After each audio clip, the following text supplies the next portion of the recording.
Veja bem, nós estamos vivendo um momento de uma pandemia, algo que nos pega de surpresa no ano passado, e de algum jeito esperávamos uma doença que não se sabia a cura, não se sabe ainda a origem, com várias questões, e começaram, né, os casos, as mortes, os casos, as mortes, os casos, as mortes, e nós estamos vivendo isso há 1 ano e meio, mais ou menos.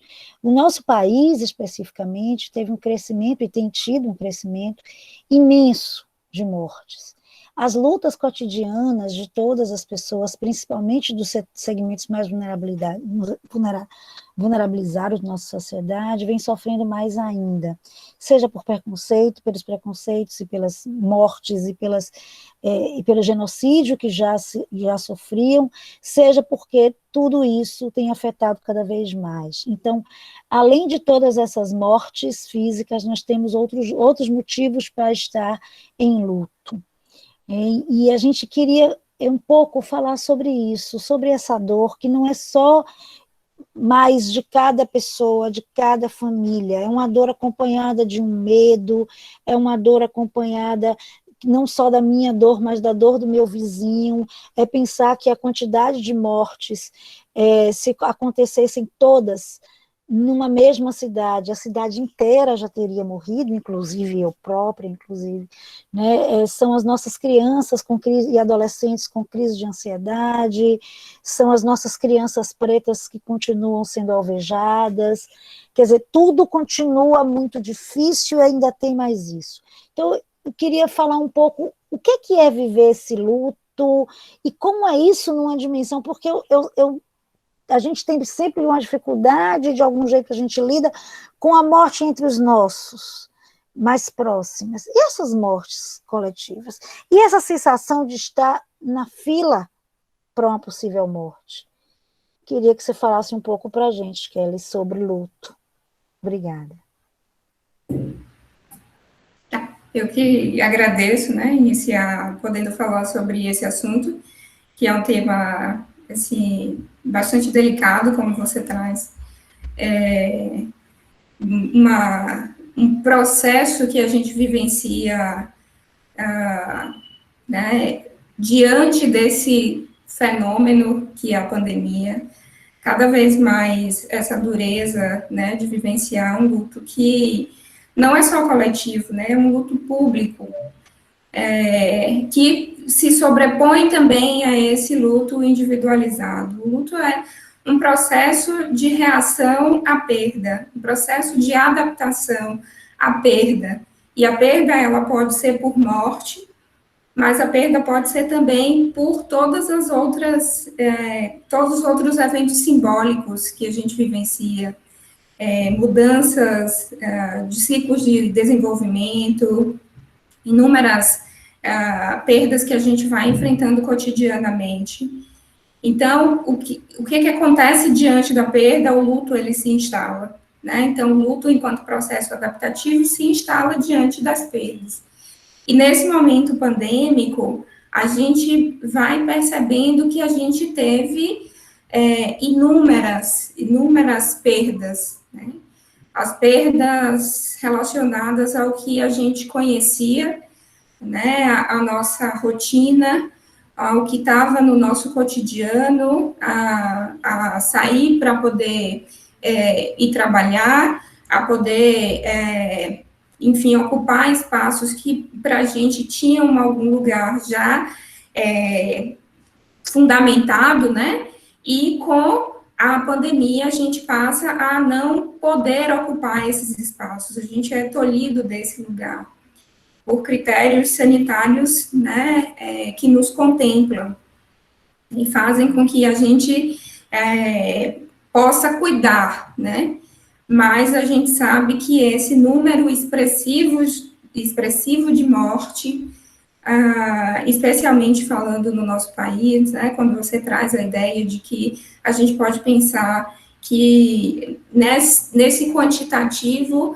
a gente já teria aí uma cidade inteira onde nenhuma pessoa está viva, o quanto isso nos invade, que pula a questão do dado, que não é só dado, né? Não são mais de 500 mil mortes como números, como muitas vezes dentro da realidade brasileira a gente vê retratado, né?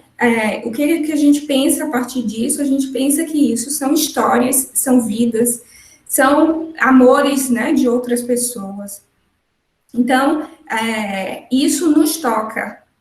E aí, o luto, ele vem como esse processo de entender essa realidade diante da perda e tentar se reconfigurar a partir disso. É um processo, né, o luto é um processo natural da nossa experiência diante da perda. E a gente vai tentar lidar com esse processo de uma maneira mais saudável e adaptativa possível. Quando a gente vê e ouve, né, essas informações sobre a quantidade de mortes, o número de mortes, isso passa a ser um luto público, né, é um luto que ele está disseminado pelas informações nas nossas mídias, ele está no nosso meio de comunicação o tempo inteiro sendo retratado.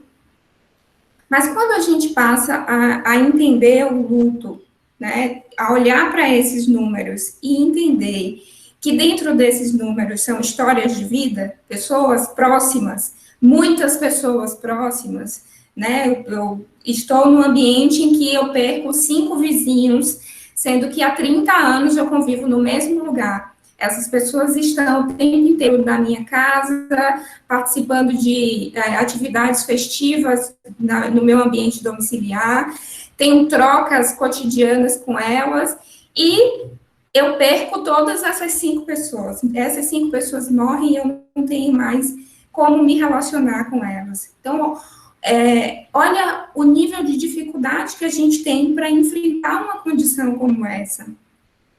E aí, quando a gente passa a olhar que esses números são vidas, né, são histórias, são pessoas, a gente passa a não apenas entender o luto como um elemento público, como um evento público, aquele que é falado a partir do dado e disseminado a partir disso, mas como um fenômeno coletivo.